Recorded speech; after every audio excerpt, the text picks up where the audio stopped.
Shalom untuk siswa kelas 4. Hari ini kita bersyukur ketemu lagi. Kita akan bahas tentang hidup berserah. Ya, bukan pasrah. Oke. Dasar Alkitabnya terambil dalam Nehemia pasal yang pertama dan pasal yang kedua. Nanti saudara bisa baca sendiri. Nah, istilah ora et labora itu berarti berdoa dan berusaha. Tidak hanya berdoa saja, lalu tidak berusaha. Tidak hanya terus berusaha, tapi nggak pernah berdoa. Itu adalah contoh orang-orang yang bersungguh kepada Tuhan.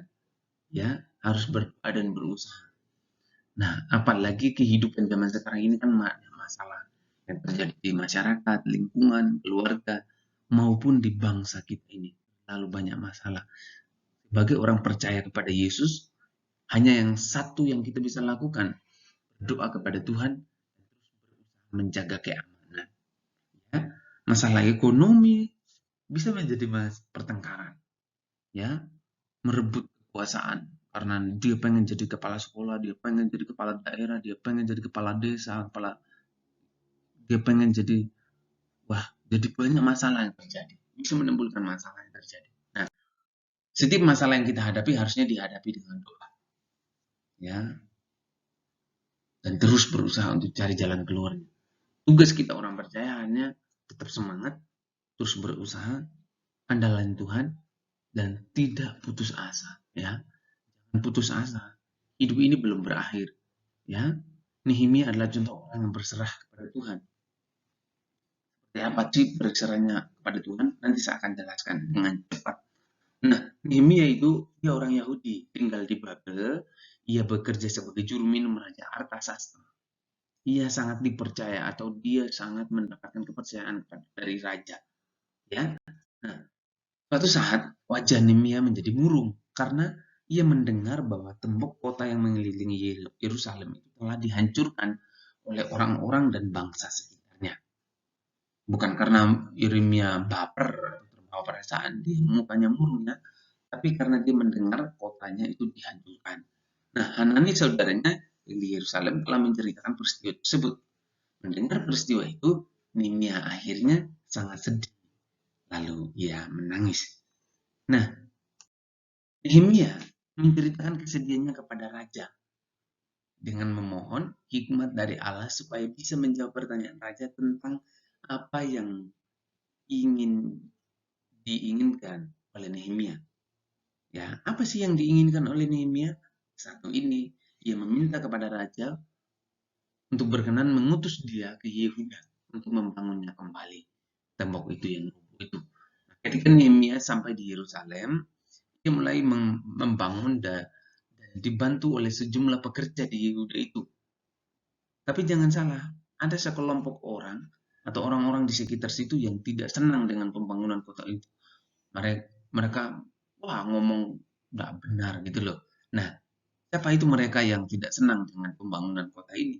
Mereka adalah Sanbalat, orang Heron, dan Tobia, orang Amon. Mereka nggak senang dengan pembangunan kota itu. Mereka iri gitu loh.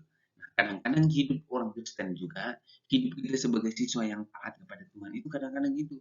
Kalau kita melakukan firman, kalau kita hidup benar, kalau kita melakukan yang baik, kadang-kadang orang tertawakan kita, kadang-kadang orang mengejek kita, kamu itu terlalu sok rohani, sok suci, sok hidup benar. Tidak apa-apa, kita lakukan itu asalkan itu benar sesuai firman Tuhan.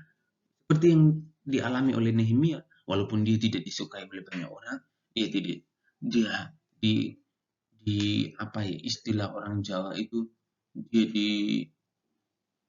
di oceh sama orang lain gitu loh, ya. Nah, orang tersebut mengolok-olok Nehemia. Wow, kejam banget ya.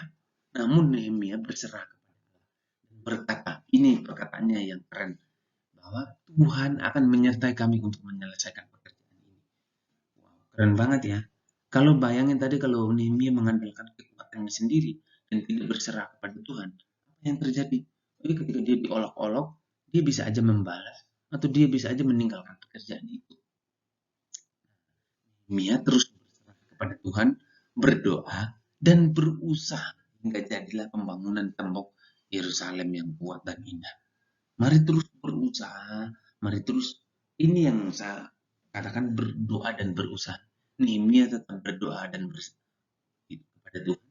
Tapi juga dia juga berserah dan berusaha untuk terus membangun.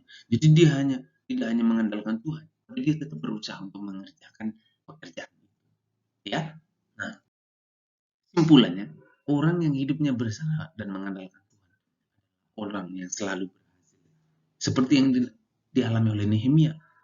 Dia dibenci, ketika dia diolok-olok oleh orang-orang atau bangsa-bangsa sekitarnya, dia tidak langsung menyerah itu, dia tetap berusaha, dia tetap melakukan yang terbaik.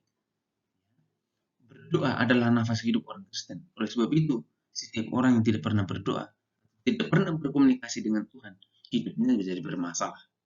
Berdoa dan berusaha adalah dua hal yang harus berjalan bersamaan.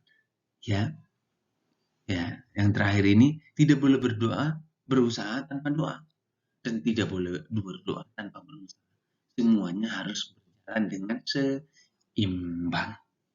Tuhan Yesus memberkati saudara.